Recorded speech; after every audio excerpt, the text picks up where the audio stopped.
लखनऊ के लिए 88 करोड़ के प्रस्तावों को मिली मंजूरी। इनमें 2 नए कम्युनिटी सेंटर, 2 पार्क, 25 नगरीय सड़कें, फुट ओवरब्रिज और गोमती नगर रिवर फ्रंट का सौंदर्यीकरण है शामिल। मंडलायुक्त की बैठक में कई विकास कार्यों को दी गई हरी झंडी।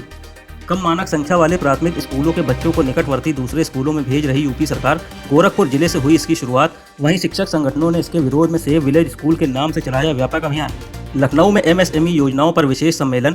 कॉस्ट अकाउंटेंट्स इंस्टीट्यूट ने की एमएसएमई सेक्टर में मौजूद अवसरों पर चर्चा। एमएसएमई क्षेत्र के लिए सरकारी योजनाओं के बारे में जागरूकता बढ़ाना था सम्मेलन का मुख्य उद्देश्य। संभल हिस्सा मामले में सपा सांसद जियाउर रहमान बर्क के खिलाफ पुलिस ने एमपी एमएलए कोर्ट में 1100 पन्नों की दाखिल की चार्जशीट। सांसद बर्क और मस्जिद के सदर जफर अली सहित कुल 23 आरोपियों के खिलाफ दाखिल की गई चार्जशीट। इन्हें बनाया गया हिंसा भड़काने का नामजद आरोपी।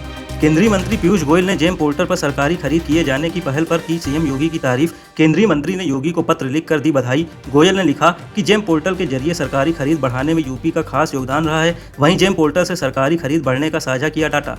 सीएम योगी का दिल्ली दौरा माना जा रहा बेहद महत्वपूर्ण। पार्टी सूत्रों का कहना है कि सीएम ने बीजेपी के बड़े नेताओं से मुलाकात कर मंत्रिमंडल में विस्तार करने को लेकर की चर्चा। वहीं इस बीच यूपी में तय होना है भाजपा का नया प्रदेश अध्यक्ष। लखनऊ में ईश्वरीय सपनाशीष सेवा समिति द्वारा चलाए जा रहे सुंदरकांड महाअभियान को मिली सफलता। अभियान से प्रभावित होकर योग गुरु बाबा रामदेव ने अभियान की संचालिका सपना गोयल को हरिद्वार के पतंजलि आश्रम में किया सम्मानित। महिला दिवस पर 5000 से अधिक महिलाओं ने किया सामूहिक सुंदरकांड पाठ। गोरखपुर लिंक एक्सप्रेसवे बना इंटरनेशनल लेवल का मॉडल। स्विस तकनीक की जांच में साबित हुआ श्रेष्ठ। अब राज्य के अन्य बड़े एक्सप्रेसवे प्रोजेक्ट्स में अपनाई जा रही यही तकनीक। गंगा पूर्वांचल पर भी होगा इसी तकनीक का इस्तेमाल। रामलला के लिए अयोध्या के मंदिर में सीता रसोई बनकर तैयार। यहाँ 2 भंडारियों को मिली जिम्मेदारी। वो बालक राम के लिए सुबह शाम का भोग करेंगे तैयार। ये भोग भक्तों को प्रसाद के रूप में देने पर ट्रस्ट इस पर भी कर रहा विचार। हालांकि अभी होना बाकी है आखिरी फैसला। लखनऊ में शहरी गरीबों और जरूरतमंदों को किफायती भोजन कराने के लिए हो रही सामुदायिक रसोई की स्थापना की तैयारी। सूडा निदेशक अपूर्व दुबे ने जानकारी देते हुए बताया कि जल्द ही कार्य योजना बनाकर रसोई की स्थापना का कार्य शुरू किया जाएगा, जिससे गरीबों को स्वच्छ और पौष्टिक भोजन मिल सके। यूपी के किसानों के लिए एक और खुशखबरी। सहकारिता विभाग ने की खरीफ सीजन में किसानों को ऋण देने की तैयारी। पैक्स के जरिए लोन देने के लिए जारी किए गए 400 करोड़ रुपए। वित्तीय वर्ष 2025-26 में फसली ऋण के लिए 5 अरब रुपए से अधिक का किया गया प्रावधान। यूपी सरकार ने सरकारी दफ्तरों में रोजाना वाई ब्रेक योगा कराने का किया फैसला। आयुष मंत्रालय के निर्देशानुसार 5 से 10 मिनट का योग कर्मचारियों को करेगा तनाव मुक्त, साथ ही मानसिक थकान भी होगा कम।